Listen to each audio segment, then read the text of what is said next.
Cardiac muscle is described in detail in my lecture series on the cardiovascular system, including a description of both contractile cardiac muscle cells or cardiomyocytes and conducting cardiac muscle cells. In this lecture series, I'm just going to provide an overview of the characteristics of cardiac muscle and how it differs from skeletal muscle and smooth muscle tissues. This is an image of a section taken through the myocardium or muscle layer of the wall of the heart. Much of this cardiac muscle is sectioned in a longitudinal plane. Look now at the characteristic features that are visible in this image that distinguish cardiac muscle from skeletal muscle. The nuclei are large, pale, and are in the center of the fibers. And the fibers branch. Connective tissue is abundant between the fibers, and the fibers have intercalated discs. The periodic acid shift reagent used in this section stains the intercalated discs particularly well. They have a stepped appearance across the fibers.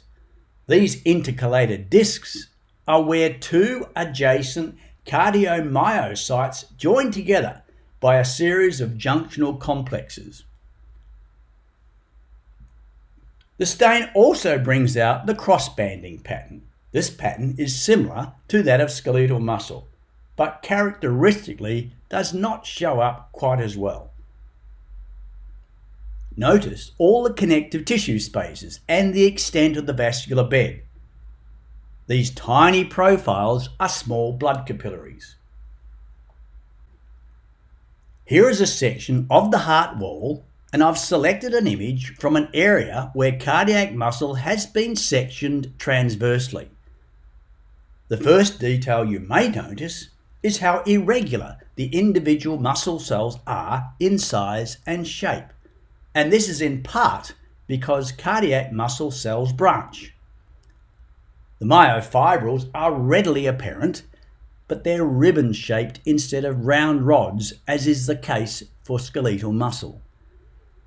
Try to convince yourself that cardiac muscle nuclei are large, pale, and located in the middle of the cells. Quite a few other small nuclei lie in the connective tissue between the muscle cells, and most of these belong to endothelial cells and fibroblasts. It's important not to misidentify them as peripheral muscle cell nuclei. You should be able to see the great abundance of capillaries which outnumber the cardiac muscle fibers. The capillaries are these tiny circular profiles. Thicker seams of connective tissue divide the muscle into fascicles and provide a pathway for arterioles and venules. Make sure you can now distinguish transversely sectioned cardiac muscle from skeletal muscle. And of course, the key is the location of the nuclei. In the same section, I had to hunt around a bit to find some fibers sectioned longitudinally. Again, look at the large pale nuclei that lie in the center of the cells.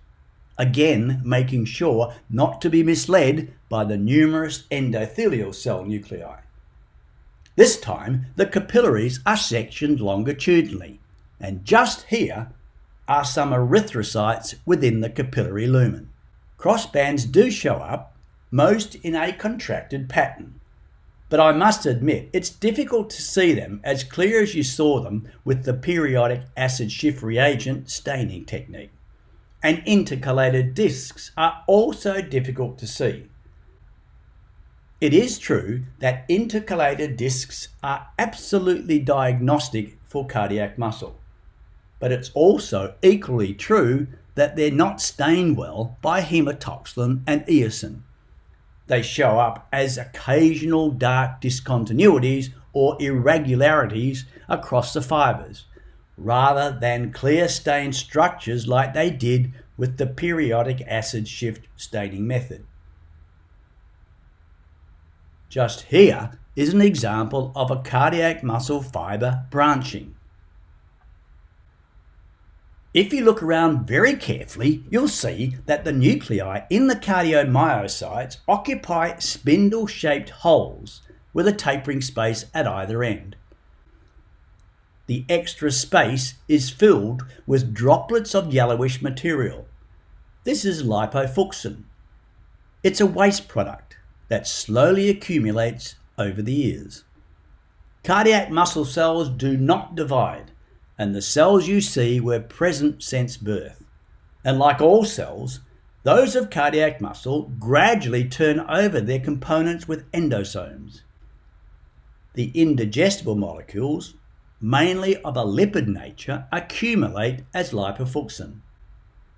Now that you have seen these droplets here, you probably didn't recall seeing them in the image of the cross-section of cardiac muscle, where these deposits are a little harder to see clearly. Well, to be fair, you really didn't know about them, did you? So let's have another look at the image of the cardiomyocytes cut in cross-section. So look for nuclei in the centres of these cells, here, and again over here. But look here, in the middle of the cell, you can see a bit of yellow instead of a nucleus, and again over here. Those profiles were cut through the cell right next to the nucleus, where the lipofucsin was stored. But I do realise what I'm trying to point out to you is very hard to see.